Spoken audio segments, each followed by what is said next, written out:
Come on, Mike, it's 9 o'clock. We'll start with the Pledge of Allegiance. It is highlighted out there that this is just an addition to your house or build a garage, and you know it's going to cost approximately 20 or 30,000 or whatever. You can add that amount to a very successful response, so I just thought that would be nice. The other part of this is it does a sales comparable. A lot of people will call us and say that they don't believe their house is worth what we've got it assessed for. Since we're supposed to be at market value, which is what you get with a sales comparison approach from an appraiser parcel, they can click on a tab that takes them out to a sales comparable. It'll check the area of some of the issues and questions that and then we've got it. What's the difference in this between the already assessed value on there and what this is adding to it? Later part, all that does is if you press and say you want to see about what your taxes are going to be, it takes that 45,000, plugs it into that spot and says, this is what your tax rate will be. Okay, gotcha. So it's just allowing you to see the correlation between what you're assessed at and what your taxes are going to be. So, Then it'll show them what they're going to pay in tax as an estimate. So I don't want them to get the tax bill and then call and complain that, well, it said it was going to be this. Well, it's an estimate. We still may get a few of those calls, but I still think it'll resolve a lot of the phone calls that we get. Lost Creek Fire District is looking at doing a Cume Bridge thing, so that'll result in an increased tax, very small. And so residents in that area can actually use this tool to see how much it would impact them. And they can just go to Beacon, put it in their parcel, put the estimator, or I don't know how they would input it because I haven't seen it yet, but it'll give me, a person that lives out there, an indicator of how much it's going to increase my property taxes. Cheryl?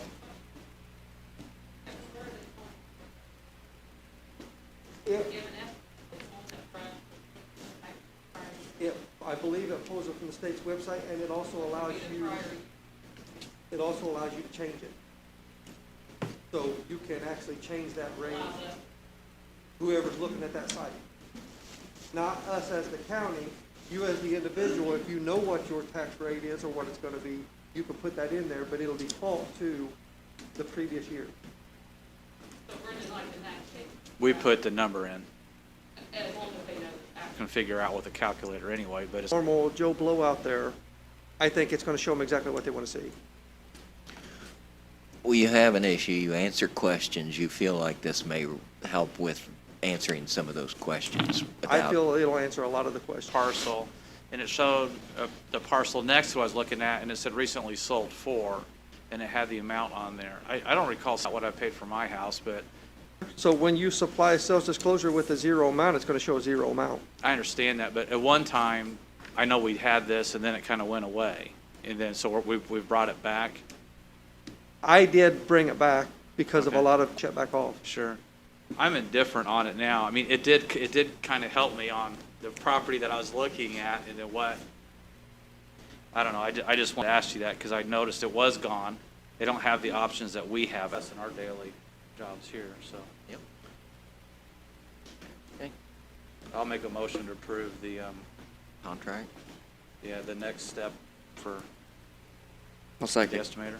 Yeah, all in favor by aye? Aye.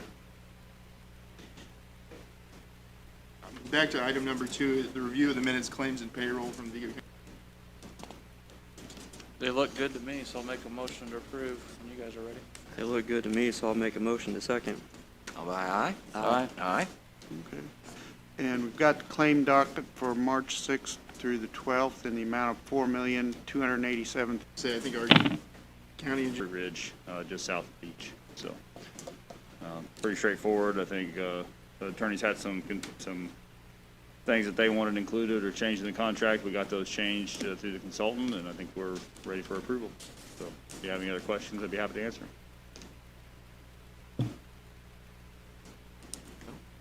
Been talked about. Thanks for making the changes. Yeah. All right. I'll make a motion to approve the revised agreement. Second? All those in favor by aye? Aye. Okay. Aye. Thank you. You don't want to give an update, Larry? Okay. Item number 5, common or other business from the commissioners or the Vigo County representatives, if we have anything available today?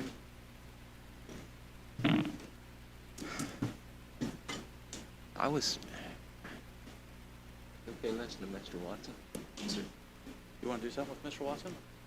Well, how about, You want to have him give an update? Hold on, Yeah. Larry's Hey, back. Bill. Larry's back. No, Larry's not, back. oh, Larry's back. Sorry, I do have one update.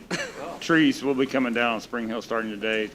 Contractor's down there working, so just let everybody know that that is going on, and please be patient with the contractor. It is a pretty involved process, so we have shut the road down from 9 to 3. That allows AM traffic to go to and from work in their workday to disrupt as little as possible, but that is what it is. And the last 2 parcels are being processed today, so we should be ready for a May letting for that project. Thanks for doing the press release, too. And thank you to the Tribune Star for covering it and letting people know. Yeah, bring him up. yeah. Mr. Watson, you were mentioning some things to us this morning. Maybe everybody start to spread the news on the system you implemented at the first of the year. The first of the year, I think most people know the work release component of community corrections expanded to start providing more intensive services for substance abuse and mental health in-house, having more direct control over that. And that was possible through funding from the county council and support from the commissioner's office and from the Indiana Department of Corrections and others who've been involved with that. At this point, it's going very well. We've got approximately, I think, 14 people there as of now that fall into the categories for this, that they have all had psychiatric evaluations at this point. They're enrolled in substance abuse treatment. They're having individual mental health counseling, substance abuse counseling, and they're all also now started on medications that have been prescribed for them by the psychiatrist. I shouldn't say all, because the psychiatrist has taken some of them off medication that he didn't feel they needed. Wasn't sure why that had been prescribed. So, but then they're now being monitored by the psychiatrist and the forensic nurse practitioner on that medication to see how they're going to respond to that and if there's side effects or dosage changes, anything like that. So far, the people in the group, they've been very cooperative. They have not seen the outside yet, and they've been there, some of them for, I say outside, they have not been allowed to go out and seek work or anything like that. When they first come in, a lot of time is spent with the social workers and the case managers, getting birth certificates, IDs, social security cards, all these things that they don't have or somewhere along the line they've had and they just don't know where it's at anymore. Looking at stable housing for when they leave, trying to get that established. If they don't have a family member or a home of their own, then looking at Mental Health America using housing there and other avenues in the community for them, so that we don't spend all this time, effort, and money on them and release them straight to the street with nowhere to really live other than somebody's couch where they hop from house to house. That's not good. So it's encouraging so far. It's very early, but it's encouraging because they're responding to it, which is what we was hopeful for. This population just needs a lot of individual attention if they're really going to have a chance to get what we want out of them, which is not to go back to jail. So some of them are still going to go back to jail, some of them are not, but I definitely think we're in a position where we can impact education issues. So it's evaluating people that they see them just languish in the jail. We're trying to get them over there much faster and get them into treatment and services to address the true need. So far so good, but it's early, but it's doing what we hoped. So, are there any questions about that? You've been using that credit card? We have been using one, yes. Good. I knew that was coming. But we are tracking, which I think at a point in time we'll have a lot of information to share with you. We're showing, as they come in, we're getting medications would have cost if we've had to help them get it initially, because some of the medications we have learned that under presumptive eligibility, Medicaid or HIP will not pay. Cleanups along the roads. Our hope is to be able to run 2 crews, and with the help of Kara with HR, we've got those people set up where they can be seasonal, so we can work them a longer period of time. Good. Per week. We can get more hours per week out of them, and they were generally only working about 6 months anyway because of weather. Right. So our hope is running 2 crews more hours per week, that we can do a lot more than we've been able to do in the past. That's great. So definitely April, but hopefully sooner if we can get somebody else started. So we still have the one part-time supervisor position open, Yeah. and it's posted right now? Mm-hmm. Okay. And Yep. that's an ideal job for a person who, Yeah, it's listed as a seasonal position, I believe. I think we just posted it a few weeks ago, and it's seasonal. And we list it as a correctional officer with these duties of this because, Respond or mitigate to the public health emergency with respect to COVID-19 emergency or its negative economic impacts. Provide government services to the extent of reduction in revenue. Make necessary investments in water, sewer, or broadband infrastructure. Respond to workers performing essential work.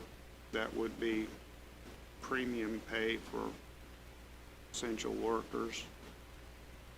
For profit organizations, public benefit corporation involved in public transportation. So it's kind of, you know, I suppose it'll probably be like the CARES Act. They'll change. I just got it today off from Today. NACO. Okay. and that's what I'm kind of nervous about is, you know, I think, well, we need to have a discussion about how we're going to do this, but One to lock it in and have it sit for a little bit, because I don't want to go through what we did last fall. My suggestion, we budgeted for a capital improvement plan for this year and incorporate your plans for these funds For in that 2022. plan. So EMA right now is down 2 vehicles due to accidents, and we've been trying to figure out how to fund those 2 vehicles. Is this a legit expense? I mean, emergency management has been helping with COVID issues. The vehicles necessarily are not Not, COVID-related vehicles, but does this, I'm not looking for a stretch. What I'm looking for is a finite, yeah, I think this will work. Because, you know, we're looking at spending $60,000 for 2 vehicles. Could this money be used for that? I'd say that's probably possible. I'm expecting a lot more information to come over the next several weeks. So we should wait until we get closer to getting concrete info and guidance.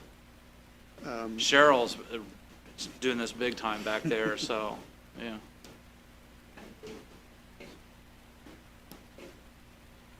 Yeah, Because we're getting 21 million total, right? yeah. You get the first batch within the next 60 days, and then the second installment comes not less than 12 till December 31st, 2024 to use it. 2024? That's good to know. Yeah. I thought we'd have to use it in the same fiscal year. No, that's why I'm saying that capital improvement plan is essentially a 5-year budget. What are we gonna do in the next 5 years? And this would fit well in, you know, would work well in that. Well, we're looking at building a main entrance, you know, the one entrance over here on this corner of the building. That, to me, is a legit expense because we're making capital improvements to this structure to make it safer and healthier. That sounds accurate. I'll be vague too and say it's possible. Okay. You I say mean, it's there's possible, some- Cheryl goes like this. That's affirmation for me. Yeah, like I said, I imagine expect to be getting more based How on. does this, How we did it in the past where we had to, well, I think you're cautiously, And of all the, and so there's always more needs than there is money. But we don't have any holes in the dike that I can see necessarily that we haven't plugged already. And I appreciate all the people of the county that have made that happen, really. So we'll figure, again, kind of an interesting problem to have. it's just hard to believe we're getting that large that large of an amount of money and you don't have to pay it back. It's incredible. What makes me nervous, Makes me super nervous. we're missing something. What is it we're missing? But, you know, I thought it was odd. All of us got emails right out of the gate that I found out about it because of vendor, and I don't even know what the vendor was even trying to sell us, but, I think it was a kiosk for community corrections or jails. Yeah. And I thought, oh, wow, so they're saying that we can spend this money on their device. What are they even talking about? And So, the city's getting 30 million, 38. 38 million? Wow. Hey, hey, Jim, is this our time to borrow money from the city? That was good, wasn't it? We want to be proactive and see what the Talks about water and sewer. Do you need improvements down there at the industrial park? Or some, that type of thing? vehicles, a couple little things here and there. Not where there's, not water lines. Well, there's plenty of septic issues throughout the county. That's apparent with when we've done I think we've done a fantastic job with road infrastructure in the last 3-4 years. With Larry's new system, and we actually have a system in place to fix roads. The rural areas, the roads, other than the potholes we're dealing with right now because of the thaw, we've really invested well. But I think this is a good opportunity to see how we can invest in Burnett, Fountainette, New Goshen, Shirkyville, all those rural areas that we don't necessarily not think about, but we could pay more attention to with that windfall. I'm sure Larry would take that $10 million for ditches. Oh yeah, the ditching is a big project right now. Yeah, 10 million will go fast. That, Mr. Bramble? Sure, let's do it. Okay. It's a bitch when